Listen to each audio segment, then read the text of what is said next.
The Morning Brew podcast with Jaffe and Razor, sponsored by Berkshire Bank Home Lending. Where you borrow matters.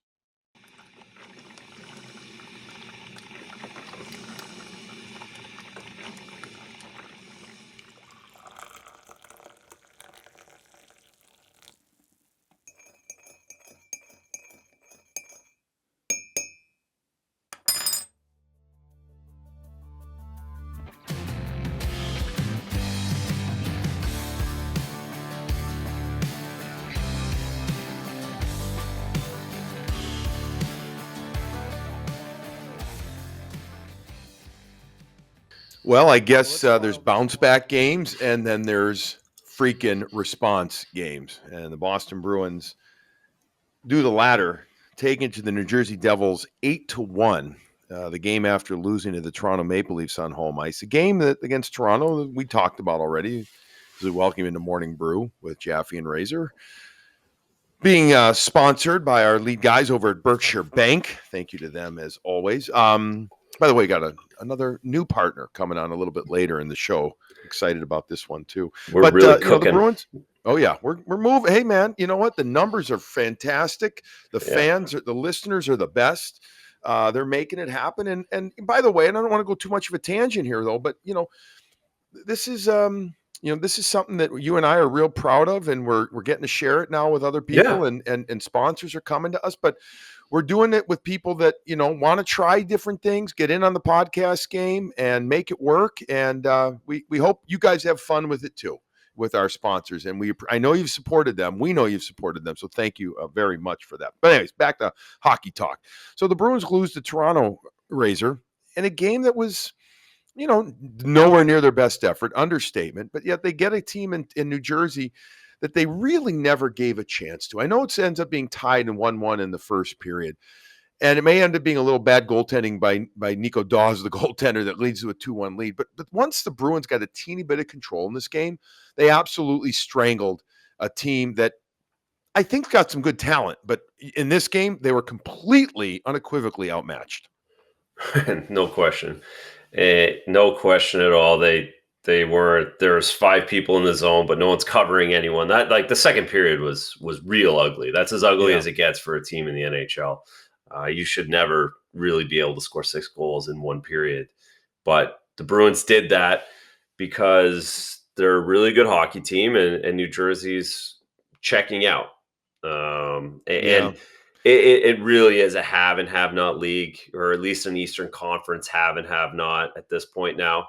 We're going to see a lot of this, I think, down the stretch. There'll be a couple games where a Columbus goalie makes 45 saves on the Bruins and they lose 2 points. But it's real. The 8 teams that have made the playoffs have May 1st circled on their calendar. And it's just good to... But it's also refreshing. It's also makes us feel good that the Bruins bounced back the way they did. Because it did suck that they had their off game against Toronto. I would much rather have had their off. I would have loved for them to lose 2-1 against Toronto on a random goal in the third period, and then had their off game against New Jersey and lost 4-1 to them. Mm-hmm. I would just rather that, but at the same time, they get 2 points. They dominate New Jersey. Everyone feels good, and we move on to Columbus. Yeah, it was a festive evening at TD Garden. It really was. The beers seem to keep getting bigger and bigger every day. They go from like 6. They were never 12 ounces, but they go to 16 ounces. They're like 48 ounces right now. The beers. They are monsters, and they got truly monsters in there. I am so looking forward to the next month in that building. I'm assuming they're just trying to make up for COVID and everyone in the stand. But how many pictures you took? How many pictures Dale was taking? It was on another level tonight. It was really quite interesting. It really funny how it felt like a parade, or it felt like a zoo. Yeah, it was that. And once the goals flowed, they were flowing easily as the beer was. I'm telling you, the goals were with the beer. Holy smokes, were there some people enjoying? I must say I was somewhat jealous. Going back to your comment about the haves and the haves not. The only team really in the Eastern Conference that's at that line that I think could give teams, when I say trouble, I look at the New York Islanders, and the Bruins just beat them the other night. And the Columbus Blue Jackets, I've got a lot of respect for what they're trying to do there, but they're without Zach Werenski right now. They traded Max Domi. They've made another small move. The point is, I think they realize now that it was a nice run, and they're going to whatever. But otherwise, it's the top 8 that are firmly entrenched, and you could make an argument. I mean, there's even, there's 7 teams. I still look at Washington and they don't do much for me. There's 7 teams really that left in the mix. The Bruins flexed their muscle, and it was a collective flex. It was one of those big, it was body by everybody night at TD Garden. Obviously, Brad Marchand with a big night with a couple of goals. Patrice Bergeron with a goal and 2 assists. Jake DeBrusk with a very nice night, very active night involved. The D getting involved. Riley back in. Josh Brown in for his first game. Gets the fight with the Gerst. Are we calling him Gerstein or Gerstin? I don't know. Big kid, Mason. Big boy. Mason. Yeah. And I mean, unfortunately, Josh Brown gets hurt later in the second period.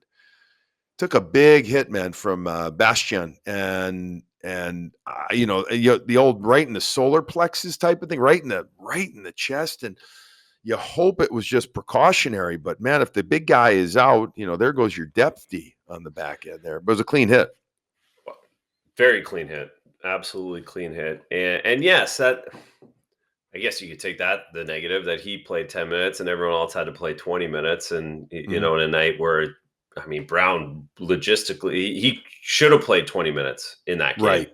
If he would have been healthy. Yeah, he would have been 18. He would have for sure gotten 18 in that game. He would have got 18. He would have played the whole third. He would have had some power play. Like, he would have been in the mix. So you feel bad for him too, because again, he's coming in, he goes and fights right away as an individual. If he's hurt, it gets hard to put him in the lineup.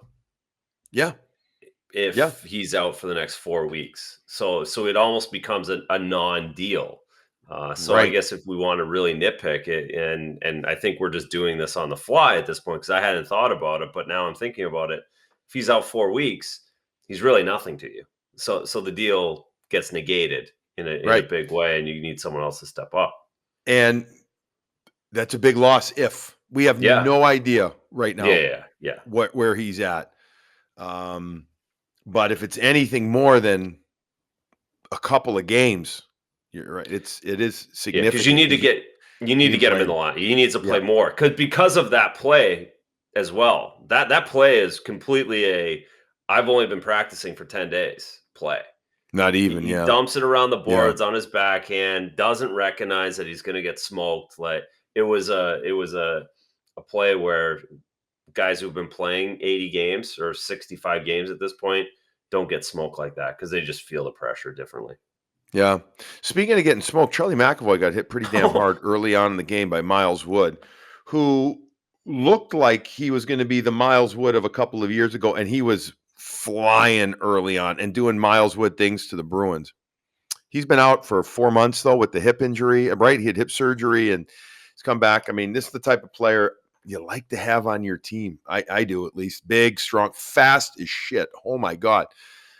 Really gets Charlie, and then Mike Riley responds to that immediately. Good for Mike Riley, if only because everybody else sees it right there, feels it too, and it's an important optics. It is an important visual that your best defenseman can't get hit like that.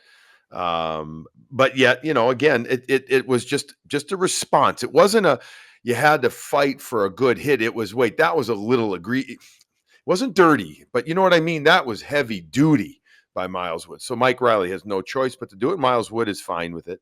But good to see, Charlie, we all held our collective breaths for a minute. That was in the first period. I really thought the Devils were trying to not dare the Bruins into a physical game, but they were showing, we're here. And then the Bruins just said, not so quick. And you brought up in the post game on Nesson, the tenor of the game changed on the Jake DeBrusk goal after Nico Dawes punched the puck to the middle of the ice off of I'm going to say Bergeron shot from the right wing wall. Must have been from 40 feet.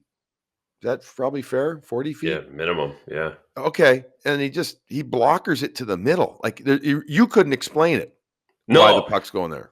No, the only explanation is that an NHL professional goaltender, he saw something else. He did not see Jake there. He thought he had the middle of the ice open. He was going to blocker it up the middle rather than sending it to the far side where someone was driving down the far side and create there.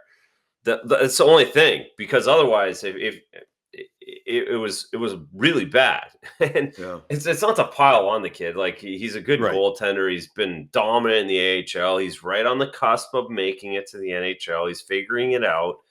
But I mean, it was really the worst rebound that's probably been taken in the NHL this season. It's as bad as it gets. And I mean, we were giggling. Nico Hischier, that's the funny part of the whole video, because Right. he literally like can't believe that his goaltender did that to him, and can't believe that he's got to try and defend it. If Yeah, so folks, we talked about this during the intermission on Nest and in a little bit. We are not piling on a kid. We are not. No, It's just you got to because I talk let in, about it. I actually let the wrister in from Bergeron before. So believe me, I'm not piling on.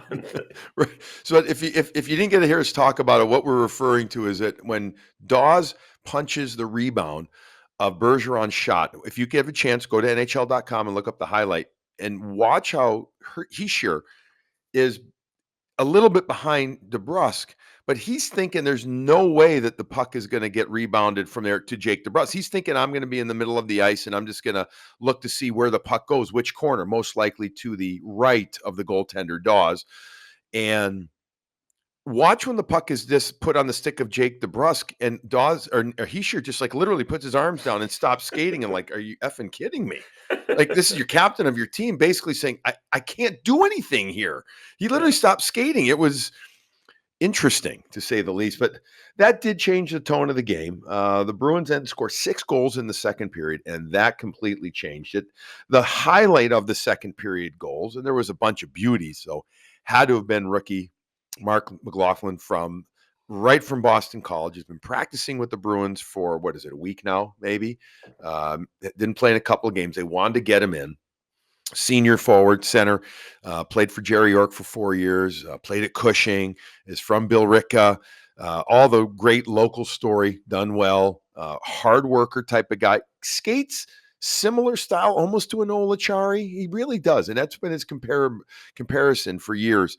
Probably doesn't hit as hard as Noel, but may have a teeny bit more skill. Yet I say that Noel still's got 20 goals with the Florida Panthers. What a wonderful guy too. But anyways, he scores a goal off a gorgeous feed on a 2-on-1 from Trent Frederick, and it's one of those goals when Gillies is in the net. The kid had no. Honestly, I don't think John Gillies, the first 3 or 4 shots it went, I don't think he touched the puck. I don't. I think it was like 3 goals or 4 goals in a row. Bang, bang, bang, bang. And the great goal up top corner by McLaughlin was nice. I mean, it may be a hard question for you to answer. I'm not trying to put you on the spot here, but I mean, it's always great to see a rookie score his first goal, but when a rookie's in his first game to see him score a goal like that, I mean, it's got to make you feel even extra special on the ice for them, Razor. Absolutely. Yes. And yes, first and foremost, yes, the guys are in the line. You really do want those guys to succeed. And the Marchand and the Bergerons, you hear them talk after the game, and that is 100% real, that they're feeling that. They want that kid to score in front of their parents, and it makes everybody feel good. It really Yeah. does. And we talked about it. Marchand's sons right in front of them. The wives are all sitting together. Like, that's a feel good story that everybody talks about for weeks, if not forever, Mm-hmm. in the wives' room afterwards. So those kinds of things do hold a lot of weight for guys, and that's why they get so excited about it. I mean, my wife doesn't know anything about hockey, but if she's there at the game when a young kid scores his first NHL goal, she feels that and knows it and is excited for the parents, and will talk to the mom for an hour and a half about the curtains or something. I don't know, but she just loves that. So that does go a long way in the room, in the wives' room, in the playroom, and you can see it on the bench. So what becomes interesting is, and I've said it to you a lot, is that the Bruins haven't had guys come up and score goals right away. Mhm. You've had guys come up and have play good shifts or show something, but I love the fact he came and scored. Yeah, I do too. It's a big deal. Yeah. If it just gives a lot of energy. You can have a guy come up and have 12 good shifts, but when a guy comes in and scores on his first, you might have something. And that's my feeling from it, because I want the Studnikas, I want the Bleeds, I want those guys coming in and scoring right away, because there's There's dozens too of much guys. pressure when they don't score. That's right, and it The starts to build, and then all of a Right. sudden you can't play it. You turn into Zach Senyshyn and you're asking for a trade. Yeah. It just doesn't work. And there's guys around the league, dozens of guys that score 3 goals in their first 6 games, and then that gives them traction, because if you don't get traction early in your NHL career, you don't have an NHL career. Yeah, and it does go a long way with the other guys too. It's a Mhm. they it does They know it. it's a believability thing. And I think Patrice anybody out there, Bergeron scored in his 4th game, right? Like, yeah, guys know when they scored and how they scored and what it took to get here, and they yeah, all recognize it when they see it. It's yeah, a real thing. yeah. And so and let's not we're I don't want to speak for you, but I kind of will here. We're not anointing him the No, next. What we're saying is you catch, I guess, lightning in a bottle, or you can get moments from guys early on, before they're aware of the grind, mhm, before they understand how freaking hard it is, to right? score an Before NHL goal. Yes. Right, and they do it, and then you're like, "Oh, okay, well, yeah." Now the next thing you know, he ends up with 5 goals in the season. And you're like, "Oh, wait, so he scored 2 or 3 in the regular season in the last 15, and then, you know, and then he scored 1 or 2 in the playoffs." Well, shit, now you got a guy who's come up, and you never expected those 4 goals or 5 goals, but it's a believability thing.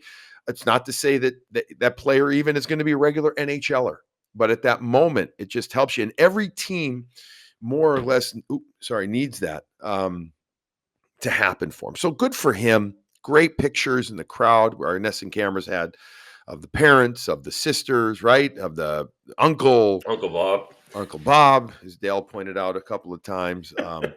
It was it was nice. It was nice, and it added to the festive atmosphere, and the Bruins fans knowing that he's from Billerica, understanding and being as they really are fantastic. I mean, they are. God, I love them. The Bruins fans, like, they're educated. They can be hard, but so what? It's awesome. I love it, and they gave him a great ovation, and rightfully so.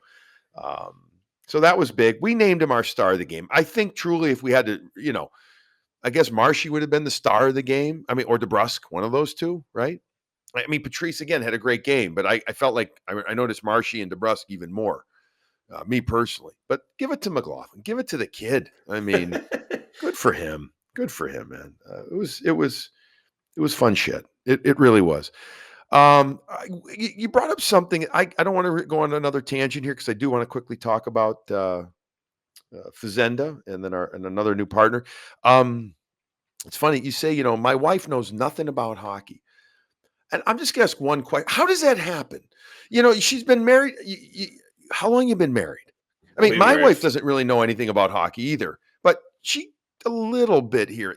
I'm being, smart ass about it because there's Yeah. actually I don't know if people realize how many of the people that that are married to people like us, and me not being a former NHLer is different than you, but obviously I've been in hockey my whole life and broadcasting now. Jesus, I'm going on like 20 something years. My wife gets it, but she doesn't really know. It always kind of sounds funny, but she's the wife of a goalie. How does she not know anything? I mean, does she understand what the game's about? And I love your wife, by the way. I love her. Oh, no, no, it's not she would never take offense to it. No, it's she and I think I chose it a little bit in that I had enough pressure, so I found the girl that was just happy. She just went, and she went to a lot of games when we were single, like Toronto. She was at all the games. That was the scene, right? Right. We lived in Toronto. I mean, that's a scene. When we were first dating, it was a little different because there's the wives' rooms. Back then, it was people were married. Everyone was 30, and she definitely didn't like coming to the wives' room in Boston because she was just like the random girlfriend that.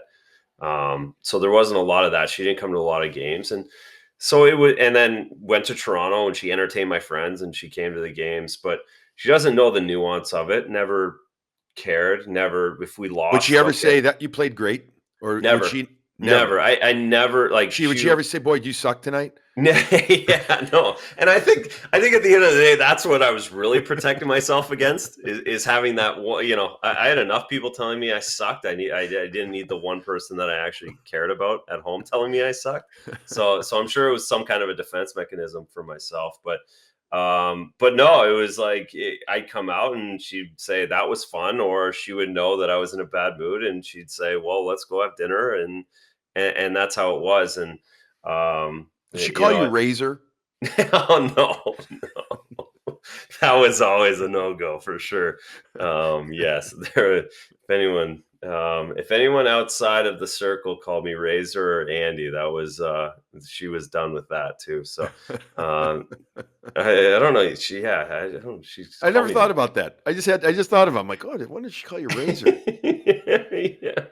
No, that would have been a problem for me early on if she called me Razor in our dating scene. I think that would have been the fan cam would have been out. Like, yeah, that would have been a big problem for sure. Yeah. So it's really true. She's a sport. She likes sports. She'll watch it, but well, my wife's the same. She doesn't care. Like when we were in Atlanta with no kids, I mean, it was a party there. The team sucked basically. The events were fun though at Phillips Arena. So Vic would go and have just a great time. I mean, and she'd party. That's what she would do. She would party and and by the end of the game, somebody's a little more fun than I am because she's a little ahead of me. And I'm like, exactly.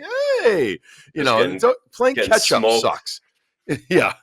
Thrashers lose again, 8-1. Like people listening, like this is a freaking normal event for the Atlanta Thrashers. Oh, what happened on Tuesday? Lost 6-0. Oh, what happened on Thursday? Lost 8-1. What'd you talk about?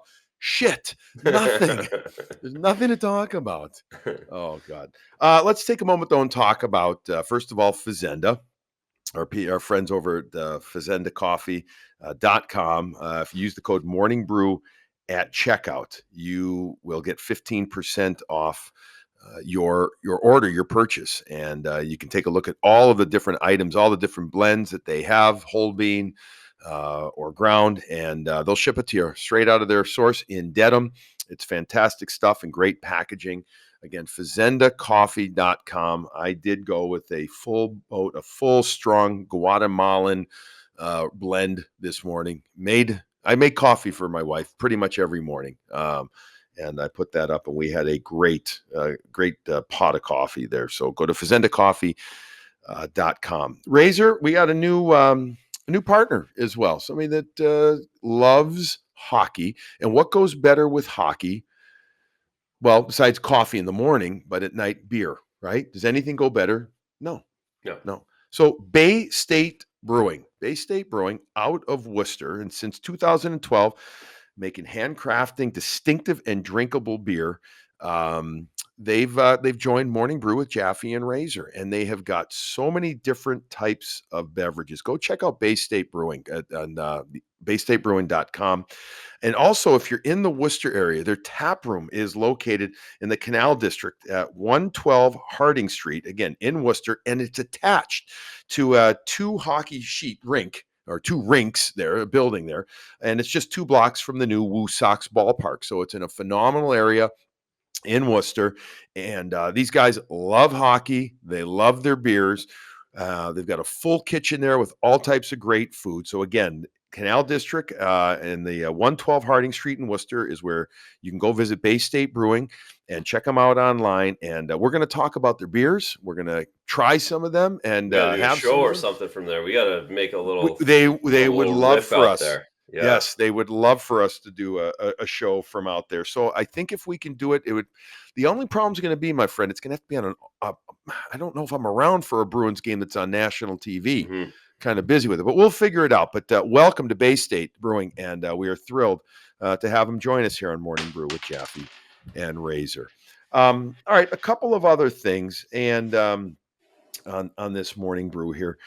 As we're down to the 15-16 game mark, and Florida wins, Toronto wins, Carolina wins, the Rangers win. Are we at the point now for the Bruins to think about who they want to play, or is it just have we reached the official, doesn't matter, don't even go there anymore right now type of thing? The only team I fear more concerned with is maybe the right way is Carolina. That for me is the team that I look at. The Rangers, and I don't know if the Bruins could they get the Rangers? Probably not. Probably. Rangers look damn good though. I will tell you that. But Carolina to me seems like a potentially very difficult matchup for, in my eyes, for the Bruins. What about you? I mean, I understand the podcast business, and I really wish, and I would be very honest with lining up matchups if there were some. Mm-hmm. But I really believe everybody in this Eastern Conference is even Washington. Well, Washington's wide, but no. I think Carolina and Florida are battling it out to play Washington. I think those guys are looking at it like we have to try and play Washington, because I think the team that comes in second place is not going to be happy with their matchup. So I do think that there is a big battle between Carolina and Florida. If we were in Florida, if we were in Carolina, we'd be saying they need to get first place so they can have the cupcake. Because yes, I don't think Washington's good. But beyond that, Rangers and Pittsburgh are going to play each other, probably. That is bananas how good both of those teams are. Yeah. Like you just talked about the Rangers.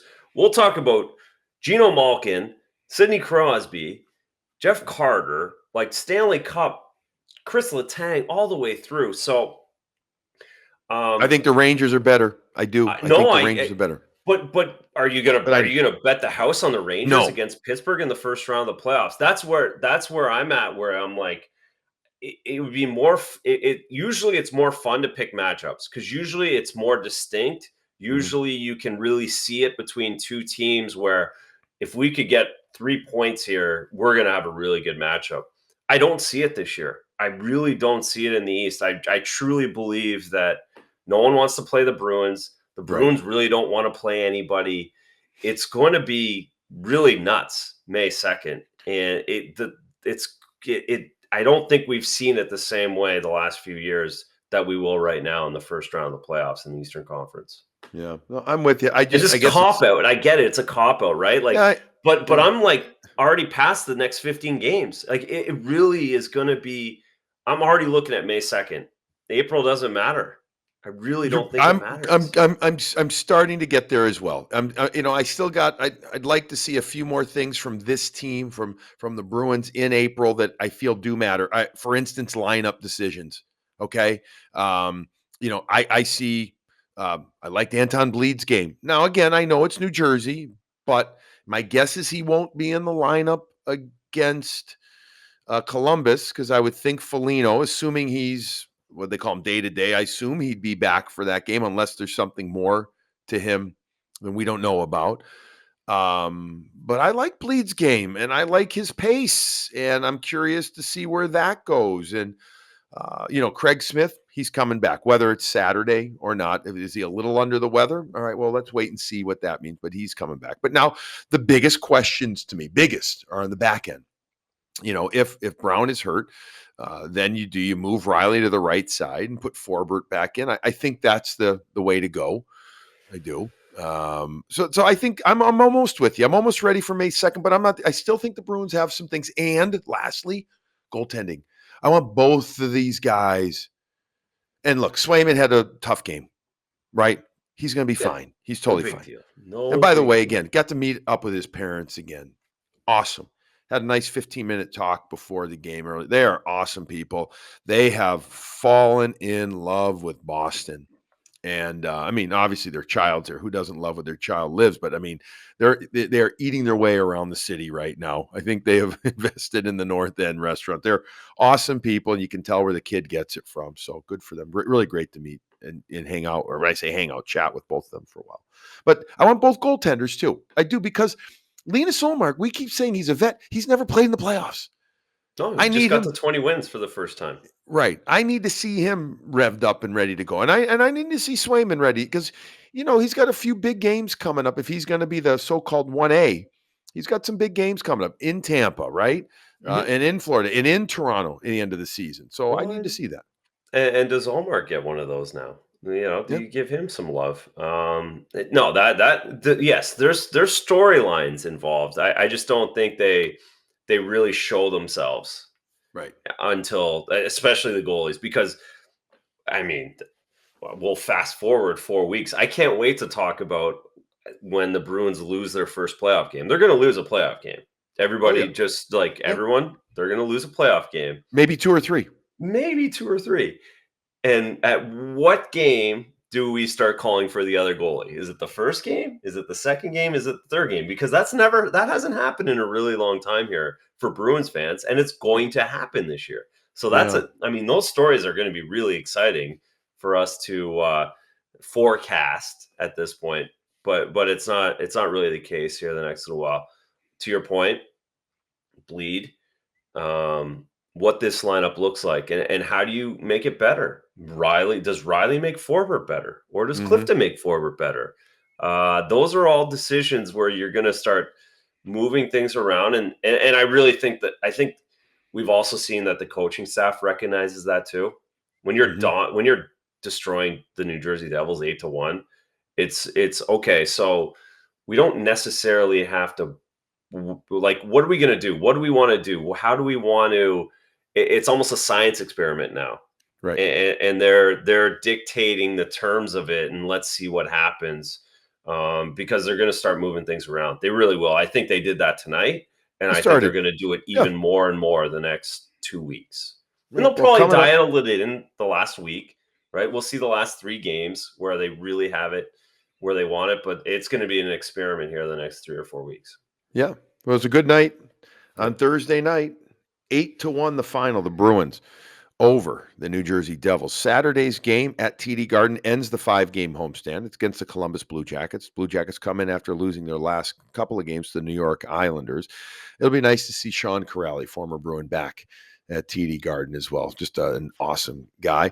After Saturday, the Bruins hit the road for a game Monday in Detroit, Tuesday. Monday in Detroit. I know it's weird, right? I looked at the schedule 3 times too. Is it Columbus or Detroit on Monday? I don't remember. They go Columbus Monday, Detroit Tuesday, Tampa Friday. Okay, yeah, well, that's great. Everybody gets a day off Wednesday in Tampa, and there will be golf galore and sunbathing, fishing, and that kind of little stuff. Fishing, yeah. But Razor and I will be back with you. I believe it is after Monday's game, where we'll be back with you our next morning brew. In the meantime, enjoy the victory. I know the fans at TD Garden did tonight. Again, a festive, albeit very long game. And please, please, please fix the clock at TD Garden. God. It's about time. No pun, or actually full pun well intended done. there. Yeah, well done. Thank you as well to Berkshire Bank, as well to Fazenda Coffee, and we welcome again Bay State Brewing to the Morning Brew with Jaffe and Razor family. Everybody have a wonderful day or a couple of days. Razor and I will talk to you after Monday's game, and enjoy many coffees between now and then.